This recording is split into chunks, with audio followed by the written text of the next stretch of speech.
A week before our engagement, Robert Lockman told me that our engagement ceremony would not be held at the appointed time, instead it would be postponed for another month.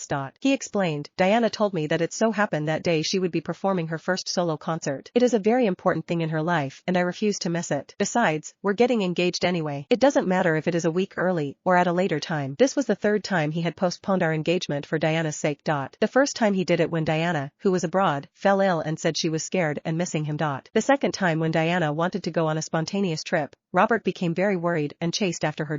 So, this was the third time. I put down the phone and turned to look at my childhood friend and the Prince of the Royal City, Anthony Norton, then asked, do you need a fiancé? On the day of our supposed engagement ceremony, Robert was affectionately hugging Diana at the celebration banquet for Diana's concert when he saw Anthony's engagement with me. The event was broadcast all over the city, and as he watched, his eyes turned red. Anthony looked at me and asked, have you thought this through? Can you really forget about Robert? I spread my hands helplessly. I gave him enough chances. This is the third time he's cancelled our engagement for the same woman. Maybe this is fate telling me we were never meant to be together. Even the warm feeling can't thaw a frozen heart, can they? Anthony smiled. If you're sure about this, I want to hold a grand engagement ceremony. The Norton family has quite a list of guests to invite, and I want everyone to know exactly who I'm marrying. I looked at him, trying to peer into Anthony's heart. What I saw was unwavering determination. Summoning a courage I didn't know I had, I answered, all right. I went home and began packing my belongings. When Robert came back home and saw my suitcase, he sneered, are you running away from home again? Trudy Payton, aren't you tired running away every time we quarrel? You've done this thing for the entire 4 years we are together. It's just postponing the ceremony. Why do you have to make a big deal out of it? By postponing the ceremony for a week, doesn't mean I refuse to marry you, okay? The irritation in his voice was evident. It seemed he wanted to slam the door and leave.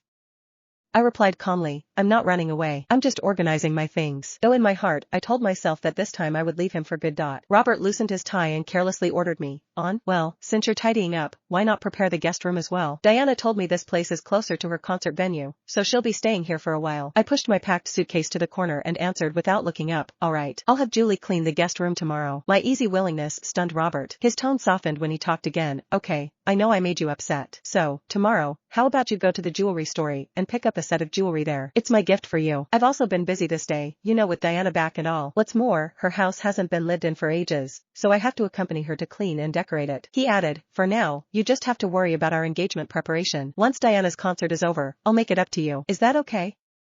It felt like a heavy stone was pressing on my chest, so I told him, there's no need to accompany me. I have plenty of things to keep me busy. I'm just sorting through some old things, and doing some cleanup. Robert did not inquire about the reason I suddenly wanted to clear up things in a house I just moved into. Instead, he looked at me with relief. The last time she was here, Diana mentioned she didn't like you using the sunroom as a studio. She wanted to practice her piano there. So you're finally ready to move all your junk away from there? As I took a deep breath, I replied, yes, I thought it through. The sunroom will be hers starting tomorrow. Silently, I added, so will you. The next day, Diana returned to the city. I had not even had the time to get out of bed when photos of her and Robert embracing at the airport went viral online. This breaking news landed them at the top of the trending charts. The internet search engines were filled with trending news, all of them titled, Love That Spans Through Childhood and A Perfect Match of Talent and Beauty. They make us believe in love. As I scrolled through the headlines, my phone buzzed. It was Anthony. His calm and steady voice asked, should I have those trending posts removed? I gave him a smile. There is no need. That matter has nothing to do with me anymore. Why do we have to waste our money on irrelevant matters? He chuckled. Fair enough. Let's save our money. How about we try on engagement outfits today? The ones I had flown in yesterday should have arrived. Only yesterday, we had only decided to get engaged, and this morning, the outfits were already here. I was at a loss for words and was touched by his efficiency. In contrast, during my engagement preparations with Robert, I handled everything on my own. All he'd ever contributed were a few impatient remarks. He had never thought about how exhausted I might feel.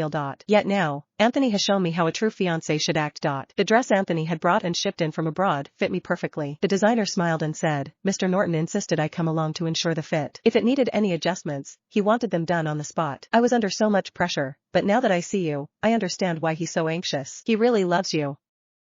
He's also asked me to design your wedding dress. I'll need to take your measurements, and I brought a few sketches for you to choose from. Which one do you like best? My cheeks flushed red and Anthony stood by and smiled with an enigmatic expression. After an entire day of trying on dresses and jewelry, I returned home utterly exhausted. Just as I sat down, my phone rang. It was Robert. As soon as I picked up the phone, he yelled, where are you? Why aren't you here yet? Do you enjoy keeping everyone waiting? Confused, I asked, where am I supposed to be? Robert sneered, well, Trudy, are you playing dumb just now? I had sent you a text. Diana is returning to the country today. I'm going to a welcome banquet for Diana. She insisted you come. Get here now. I've sent you the location. I checked my phone and found there was an unread WhatsApp message from him. It was sent hours ago. Besides sending the location, Diana also sent a voice message. She said, Trudy, it's been years since we've seen each other. Come and hang out together. Don't tell me you're still bothered by my relationship with Robbie, huh? Then I heard Robert take the phone and say, Trudy, if you don't come over, I'll keep the painting that I promised you. My resolve crumbled. Robert had photographed an oil painting that I had long wanted. He promised me that he would give it to me, but he never did. Apparently, he was using it to blackmail me. I sighed, got up, and went there. Fine. A few more days of dealing with these repulsive things wouldn't kill me. When I arrived at the restaurant, they had already started drinking. Diana and Robert sat at the head of the table. They were a picture-perfect couple. As soon as she saw me, Diana made a show to stand up and with a feigned warmth, called up, Trudy, you're here, sit here. Then she prepared to move to the seat beside her to make room for me. Robert immediately grabbed her hand, she can sit anywhere. You stay here, you're the star tonight.